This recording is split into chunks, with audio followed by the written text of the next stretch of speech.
নমস্কার, লিনাস ওয়ার্ল্ডে আপনাদের স্বাগত। আজ আমি চলে এসেছি অনেক পুরনো দিনের 250-300 বছর পুরনো শিবের ভোলেনাথের মন্দিরে, যেখানে বাবাকে এখনও শিকল দিয়ে বেঁধে রাখা হয়। এবং কোথায় এটা, কিভাবে আসবেন, কোথায় কখন কখন মন্দির খোলা থাকে, পুজোর সামগ্রী কোথায় পাবেন, প্রত্যেকটি আপনাদেরকে জানাবো। আপনারা আমার সঙ্গে থাকবেন এবং ভিডিওটা লাইক দিয়ে আমার সঙ্গে আমাকে পথ চলার জন্য এগিয়ে দেবেন। আমি এখন মানিকতলা 4 রাস্তা মোড় থেকে একটু এগিয়ে, এটা হচ্ছে মানিকতলা বাজার। এখান থেকে আপনারা ডাইরেক্ট অটো পেয়ে যাবেন, মোটা বাবার মন্দিরের সামনেই নামিয়ে দেবেন। আর আপনারা যদি মেট্রো করে আসেন তাহলে শোভাবাজার সুতানুটিতে 1 নম্বর গেট দিয়ে বাইরে বেরিয়ে এসে ওখান থেকে অটো ধরে আহিরিতলায় চলে আসবেন। এবার আহিরিতলায় নেবে 2 মিনিটের হাঁটা পথে মন্দিরটা। আর যদি ট্রেনে আসেন তাহলে চক্র রেলে করে আহিরিতলাতে নেবে, ওখান থেকে 2 মিনিটের হাঁটা পথ মন্দিরটি। অটো আমাকে এখানে নামিয়ে দিয়েছে। এখান থেকে ঠিক অপোজিট দেখতে পাচ্ছেন, অপোজিট গলিতে ঢুকেই বুড়ো শিবতলা বা দুর্গেশ মন্দির। অপোজিটে এসেই, এপারে এসেই আপনাকে এদিক দিয়ে সোজা যেতে হবে। চলুন আপনাদেরকে দেখাচ্ছি। একটু এগিয়েই প্রথমেই আপনারা রাধা কৃষ্ণের মন্দির দেখতে পারবেন। মন্দিরে রাধা কৃষ্ণ বিরাজমান অপূর্ব বিগ্রহ।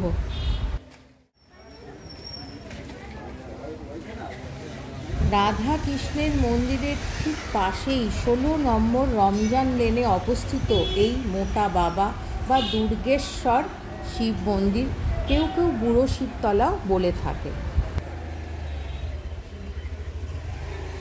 মন্দিরটিতে প্রবেশ করার জন্য 2টো গেট আছে, আর এখানে কোনো জুতো রাখার জায়গা নেই, সামনেই আপনারা রেখে দিতে পারেন।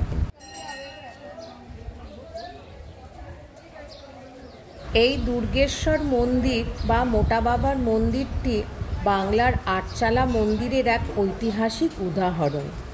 মন্দিরটি ভগ্নদশা সত্ত্বেও প্রত্যেক দিন অজস্র ভক্ত এই মন্দিরে বাবার মাথায় জল ঢালতে আসে।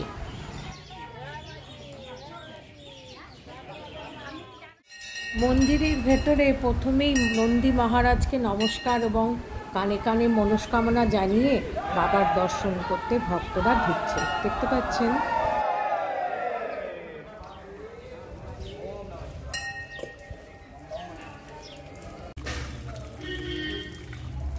গর্ভগৃহের ভেতরে ঢুকেই প্রথমেই দেখতে পারবেন বিশাল আকৃতির কালো রঙের শিবলিঙ্গ, অপূর্ব লাগছে।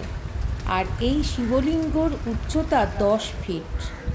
সব ভক্তরা তাদের মনস্কামনা পূরণের জন্য দুধ, জল, ঘি, মধু সব কিছু ঢালছে।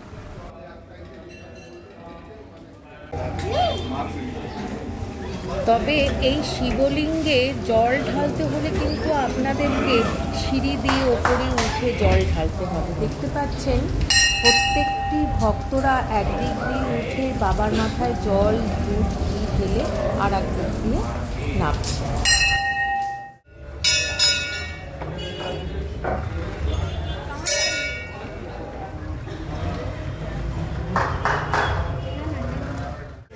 আচ্ছা, পৌনে 5টা আমরাও মন্দির খুলেছি, তখন থেকে দোকানদার চালু হয়ে গেলে লোকজন আসে পুজো দেওয়ার জন্য। আমরা লোক সাজিয়ে রাখি সমস্ত সামগ্রিক পুজোর জিনিস আছে, সব রকম জিনিসই এখানে পাওয়া যায়।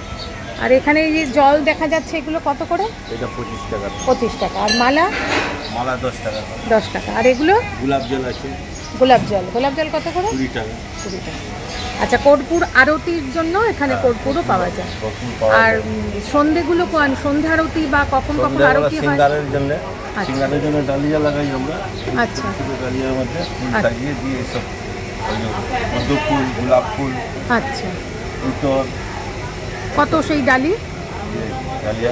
ডালি কত করে? হ্যাঁ, 30 টাকা, 40 টাকা, 50 টাকা। ওর মধ্যে ইতর দেয়, মানে ইতর আছে, চন্দন আছে, আপনার মধু আছে।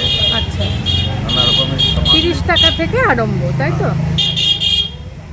যেরকম যে জিনিস ভালোবাসে, কেউ মধু চাপালো, কেউ ইতর চাপালো, কেউ আপনার দিয়ে দিল। আপনি কি অনেক বছর ধরে এখানে?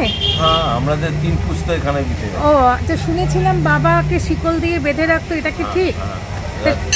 আপনি এখন বাবার মাথায় জল দিতে পারেন, বাবার মাথা যা কিছু নিজে হাতে চাপিয়ে পাতেন, লেকিন বিকালবেলা যখন 4টা মন্দির খুলবে তখন আপনাকে বাবা টাচ করতে দেওয়া যাবে। আর টাচ করা যাবে না, তখন কি সিঙ্গার আরতি তখনই হয়? তখন ঠাকুরমশাই হাতে যখন যে ফুল সামগ্রী দিবেন, হ্যাঁ, প্রসাদ সেই ঠাকুরমশাই আপনাকে পুজো দিয়ে আপনাকে দিয়ে দেবেন, আপনাকে বাবা হাতে টাচ করতে দেবেন। আচ্ছা, আর ওই যে শিকল দিয়ে বেঁধে রাখতো, এটা কি সত্যিকারের ঘটনা? হ্যাঁ, আছে তো, এখনো আছে, মানে এখনো শিকল সকাল দিয়ে? বিকালে আপনার আসবে শিকল দিয়ে ঘেরাতে। আচ্ছা, এটা কেন? উনি কি সত্যি কি দেখেছে কেউ সরে যায়? এমনি প্রাচীন কাল থেকেই লোক বলছে।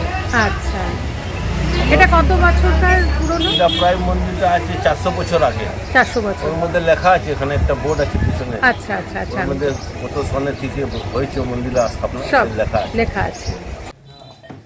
এছাড়াও মন্দিরের ভেতরেই জল ঢালার জন্য ঘট, এবং এই দেখতে পাচ্ছেন গঙ্গা জল এখানে আছে, আপনারা নিয়ে জল বাবার মাথায় ঢালতে পারেন।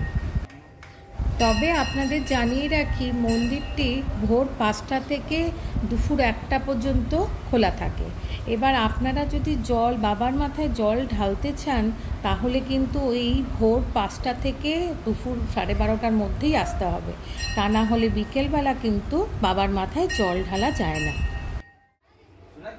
এবারে চলুন মন্দিরের প্রতিষ্ঠার ইতিহাসটা জেনে নিন।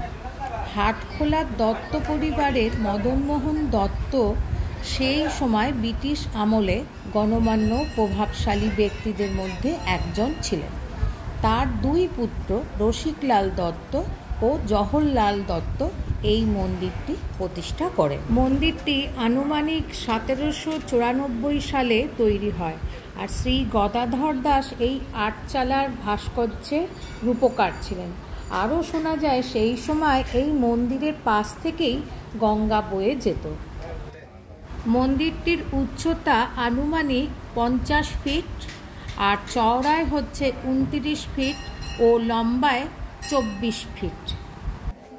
লোকমুখে একটি কাহিনী প্রচলিত আছে যে সেই সময় এই মন্দিরের পাশ দিয়ে গঙ্গা বয়ে যেত, আর এই শিবলিঙ্গ মাঝে মাঝে নিজের জায়গা থেকে সরে গঙ্গায় চলে যেত। এই ঘুরে বেড়ানো বন্ধ করার জন্যই শিবলিঙ্গকে শিকল দিয়ে বেঁধে রাখা হতো, যাতে নিজের জায়গা থেকে মোটা বাবা পালাতে না পারে। আজও বিকেল হলে শিকল দিয়ে বেঁধে রাখা হয়। মন্দিরটা ভোর 5টায় খোলে। আচ্ছা, আর তারপরে বন্ধ হয় 1টায়, আবার বিকেলে 4টে খোলে, রাত্রি 10টায় বন্ধ হয়। 10টা ঘন্টা। আর আরতিগুলো যদি একটু বলেন। আরতি হয় 7:30টায় সকাল, একটা 1টায় হয় 12:30টায়, আর একটা রাত্রি 8:30টায়। রাত্রি 8:30। আর এই যে ভোগ প্রসাদ হিসাবে বাবাকে কি কি দেওয়া হয়? বাবার ওই মিষ্টি ফল টল যা আছে ভোগ লাগানো। ভোগ রাখা দুবেলাই? 3 বার। ও 3 বার। পুরো মন্দিরটি বটের ঝুড়ির জটায় ভরে আছে। দেখুন, দেখতে পাচ্ছেন, একদম দেখে মনে হচ্ছে যেন শিবের জটা ওপর থেকে নেমে এসেছে, তাই না? আর ভক্তরা সেই জটাতেই তাদের মনস্কামনা পূর্ণ করার জন্য সব সুতো দিয়ে মনস্কামনা বেঁধে যাচ্ছে। দেখুন, দেখতে পাচ্ছেন।